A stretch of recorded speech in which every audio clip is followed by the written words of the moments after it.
This is the first day of the PDAC in Toronto, biggest mining show in the world.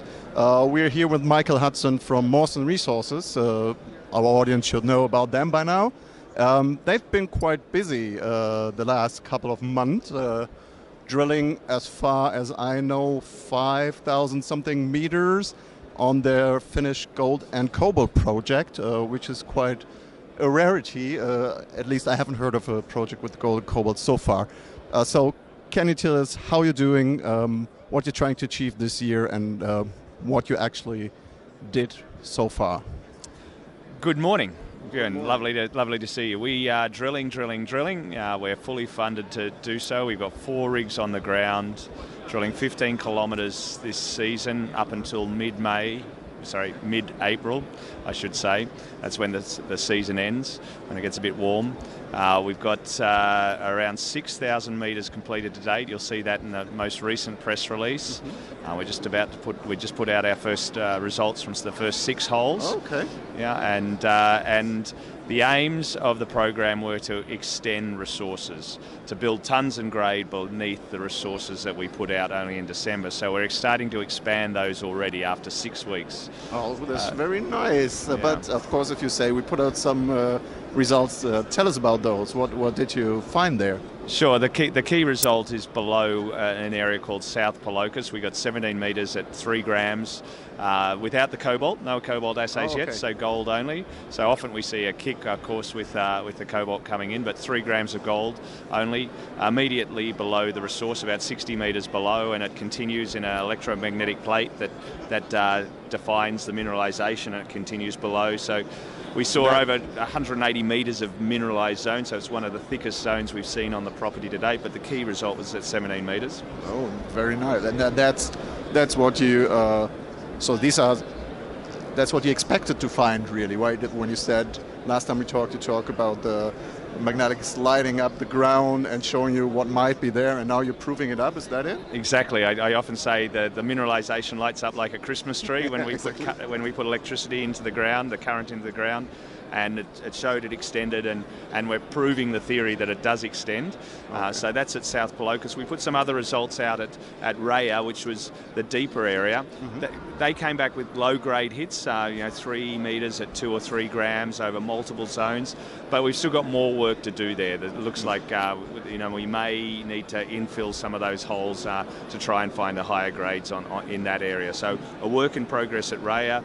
South Polocus is developing, and now we're drilling also a little bit further away from both the resource areas in an area called Rumijavi, which was the richest boulders on the property. I think we had, now I shouldn't say it on camera, but it was something like 60 boulders that averaged 60 grams or something in that area. So we've gone there with a drill rig or two also to look there. So we'll have a lot of results flowing through. This is just the first 6 holes of... Yeah, if you say you're at like 6,000 meters now, 15 are planned, and you're going to finish mid-April or something, so I expect there will be a good news flow from the drilling side. Yeah, so just to make it clear, 6,000 metres has been drilled, but the results from the first 6 holes is maybe only 2,500 to 3,000 metres of drilling. Oh, okay. So a lot more to come from that. Okay.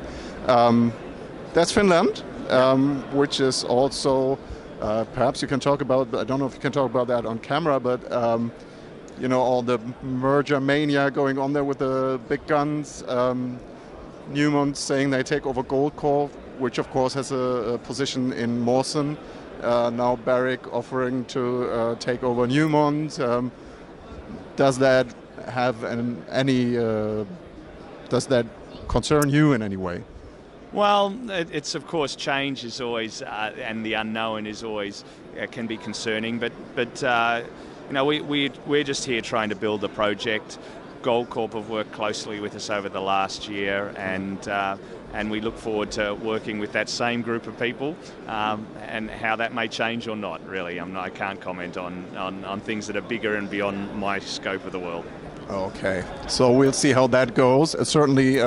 Put a lot of interest back into the mining industry, gold mining. Barrick taking over Rand Gold. It's been tough going in some areas, but you said you funded for all your drilling you're going to do. in Finland, but you've got another project in the US.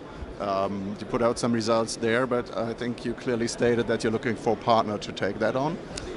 Absolutely, we are. We made a drill discovery there. We drilled about 1,000 metres and made a discovery underneath some very high-grade soils that extended for 2 kilometres. We put one hole in and we got gold in rock in great context. So it's a drill-ready project, but it's just very hard for that project to compete against the dollars where we're making great discoveries, and here I've got the rock, I can't let it go, all those little dots there are visible gold, Björn, and it makes us very excited. But one of the most important things, I think, just from the merger, just to go back there, just to make a comment on it, it came to mind, is that the mergers are showing that these companies can only grow by merging rather than finding more things in isolation. So it only puts more emphasis over the short, medium and long term that these companies will need more resources. So they need discoveries like this, and they're becoming harder, as we all know, and there's very few high grade from surface in good jurisdictions. So